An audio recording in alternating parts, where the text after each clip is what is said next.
Nightmare walking. Have you ever had one of those dreams where you dream you're doing something only to wake up and realize you're almost acting out your dream in real life? The most common instance of this is the completely normal wet dream. Though there are many other common instances, especially in sleepwalkers, where you see yourself walking along a path only to wake up and find yourself actually walking somewhere, and other similar scenarios. I, despite no longer being a sleepwalker, have one such story myself from my childhood. The year was 1996. I was 5 years old, and I had recently lost my grandmother. I was having these weird ongoing nightmares at the time where someone would call my name. I would get up and walk in their direction only to be brutally murdered in any number of ways. I remember being strangled, stabbed, hung, drawn and quartered, fed to wild animals, and my personal favorite, being pushed into a wood chipper.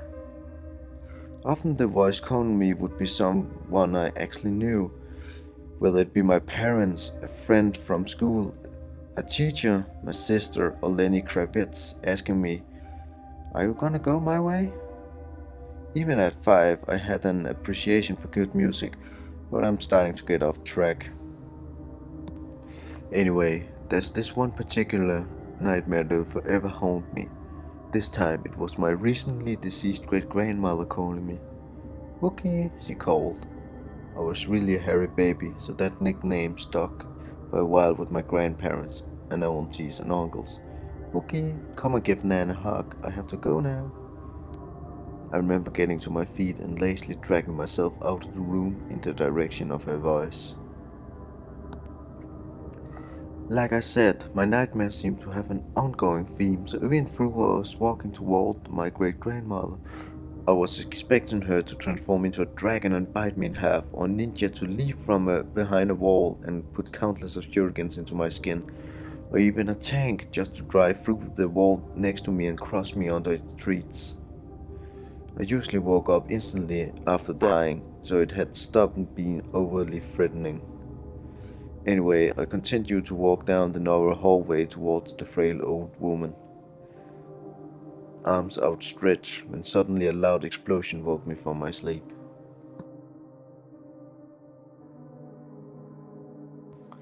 I woke up with a start, standing in the hallway outside my room, peering into the blackness of the quiet family home.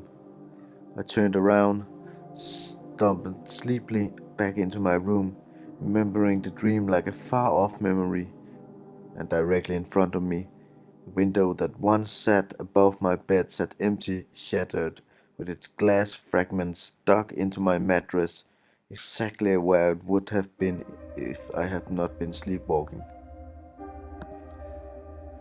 To this day I don't know what caused the window to shatter, nor how the glass had managed to embed itself so deeply into my bed, nor do I know if my sleepwalking was a lucky coincidence that saved my life, or an intervention from another being. If you're looking for a nice clean ending where everything is wrapped up and explained nicely, I'm sorry to disappoint.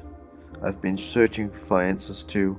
Regardless, sometimes the things that scare us the most are those we will never be able to rationally explain.